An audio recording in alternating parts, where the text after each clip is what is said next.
നമസ്കാരം. വിഷുഫലത്തിലേക്ക് എല്ലാ പ്രേക്ഷകർക്കും സ്വാഗതം. ഇന്ന് ഉത്രം നക്ഷത്രം.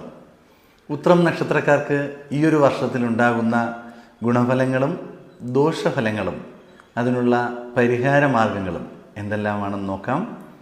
ഈ വിഷുഫലത്തിൽ ഉത്രം നക്ഷത്രക്കാർക്ക് പറയുന്ന ഭാഗ്യാനുഭവങ്ങൾ നിങ്ങളുടെ ജീവിതത്തിൽ അത്രയ്ക്കും ഗുണപരമായി ലഭിക്കുന്നില്ല എന്നുണ്ടെങ്കിൽ നിങ്ങളുടെ ജാതകം പരിശോധിക്കുകയും അതിലുള്ള ദശാപഹാരങ്ങൾ മനസ്സിലാക്കുകയും അതിൻ്റെ പരിഹാരം ചെയ്യുകയും ചെയ്യുന്നത് വളരെ നല്ലതായിരിക്കും.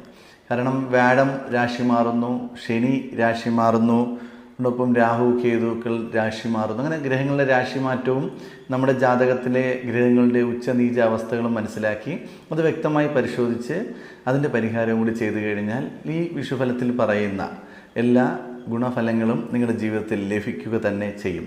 ജാതകഫലം അറിയുന്നതിന് സ്ക്രീനിൽ കാണുന്ന വാട്സാപ്പ് നമ്പറിലേക്ക് മെസ്സേജ് അയയ്ക്കുക.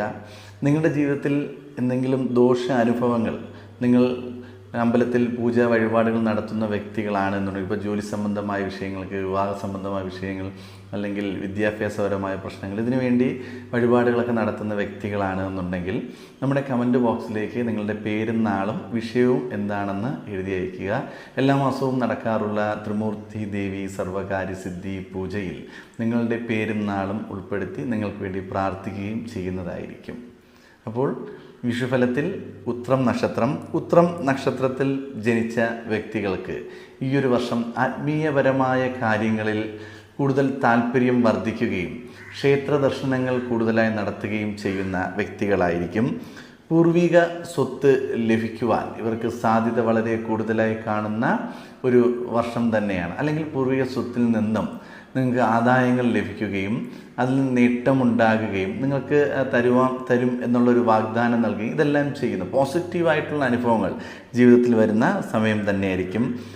ഇടയ്ക്കിടെ ചെറിയ രീതിയിലുള്ള ശാരീരിക പ്രശ്നങ്ങൾ ഉണ്ടാകാൻ സാധ്യത വളരെ കൂടുതലായി കാണുന്നതുകൊണ്ട് നിങ്ങളുടെ ജീവിതത്തിൽ അല്ലെങ്കിൽ ഈ ഒരു വർഷക്കാലഘട്ടം ആരോഗ്യപരമായി എന്തെങ്കിലും ബുദ്ധിമുട്ട് വരികയാണെന്നുണ്ടെങ്കിൽ തീർച്ചയായിട്ടും അത് കൃത്യമായി പരിശോധിക്കുകയും അതിനു വേണ്ടിയുള്ള ട്രീറ്റ്മെൻറ്റുകൾ ചെയ്യുകയും ചെയ്യുന്നത് നല്ലത് തന്നെയായിരിക്കും.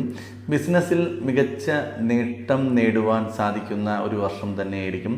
കൂടുതലും ഈ പ്രൈവറ്റ് മേഖലയിൽ ജോലി ചെയ്യുന്ന വ്യക്തികൾ, അല്ലെങ്കിൽ ചെറുകിട വ്യവസായം ചെയ്യുന്ന വ്യക്തികൾ, കർഷകർ എന്നിവർക്ക് എല്ലാവർക്കും നേട്ടമുണ്ടാകാൻ സാധ്യതയുണ്ട്. ബിസിനസ്, അതായത് വാഹന സംബന്ധമായ ബിസിനസ്, അതിൽ തന്നെ ജോലി ചെയ്യുന്ന വ്യക്തികൾ, ഡ്രൈവർമാർ, അതിൽ മെക്കാനിക്ക്, ഇങ്ങനെയുള്ള ഒരുപാട് ആൾക്കാർ, ഇവർക്ക് എല്ലാവർക്കും നിത്യവും ജോലി ഉണ്ടാകുകയും അതിൽ